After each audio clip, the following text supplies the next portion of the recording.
bill. United States $1 bill is a private note owned by the US Federal Reserve, United States Federal Reserve. And the United States is probably not the United States of America. It is a Rothschild-owned bank. It owns subsidiary banks all around the world, as well as the Australian Federal Reserve, and their retail outlets such as Commonwealth of Australia Bank, Westpac, and those types of banks. So they are all owned by this one mother bank, and this mother bank acts as a trustee for the Vatican. The word Jew means banker. In the early modern period, a court Jew or a court factor was a Jewish banker who handled the finances of or lent money to European, mainly German royalty and nobility.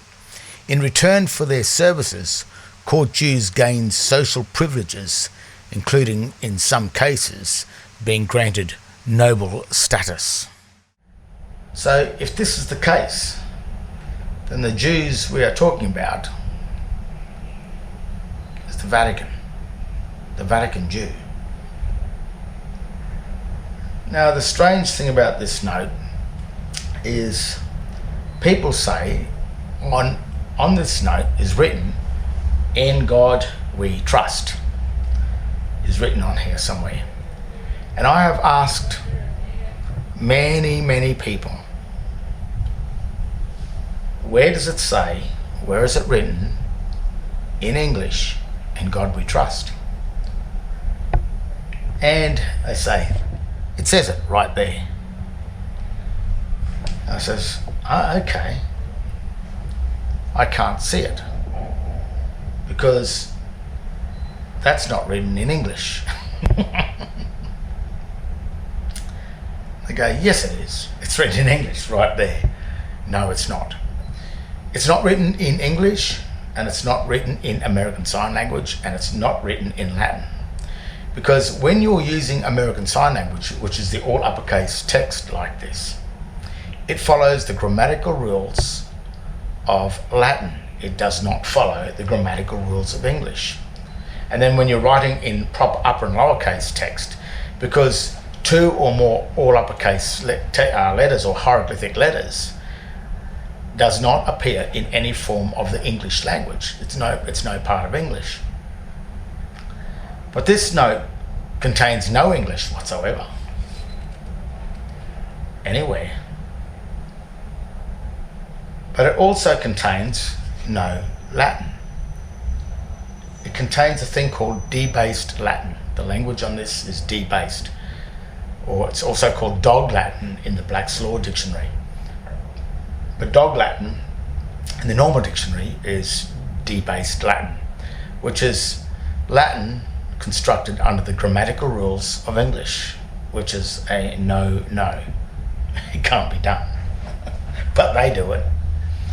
And what they've done with this is they've created a complete and utter fiction, a fictitious note, a form of a counterfeit, something that's not real. But if you believe it's real,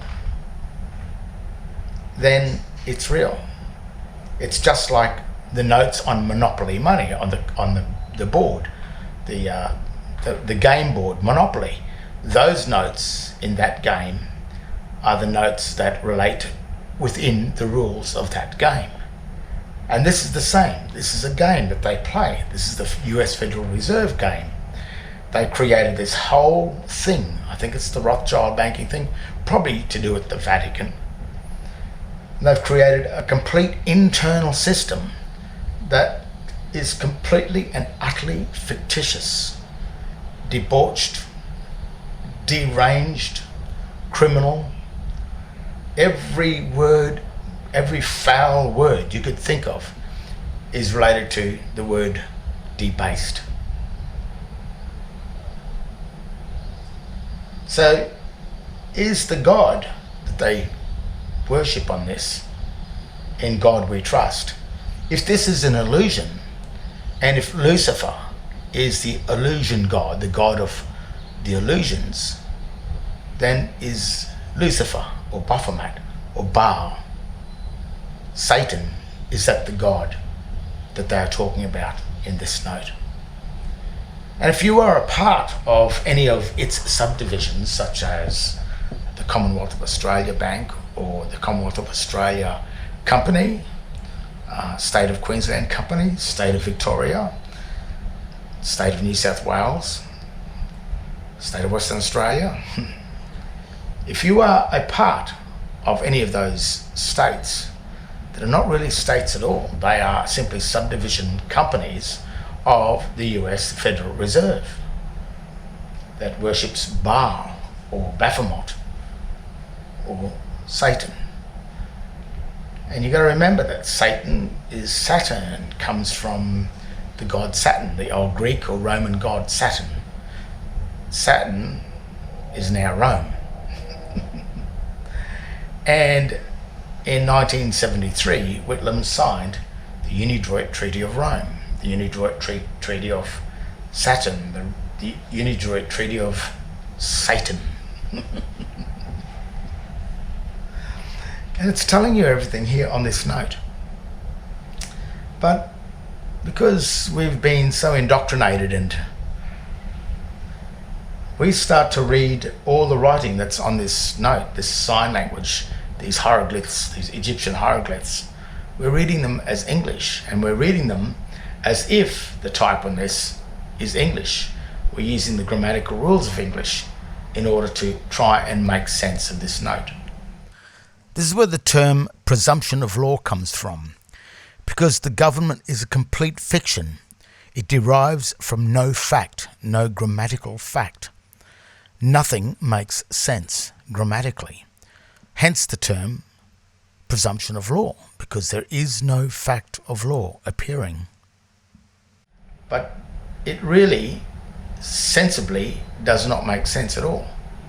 Sensibly it doesn't make sense, because it's a scam. It's a trick. It's a trap. To trap you into a society other than the real society, where you are linked to your birthright and the mineral and energy wealth of your lands are there. And because you've been removed from that society and placed into this society, then they have gone in behind your back and taken your real dominion, which is the real authority to your lands, the real lands that you were born on, not these fictitious countries or these fictitious states. And through the grammatical inability that you've got, you haven't been able to see that this is what it is. This is not real money. This is a fictitious note, and it's telling you on the note and on these Masonic Satan worshippers that created this stuff. It's sort of telling you that it's fake.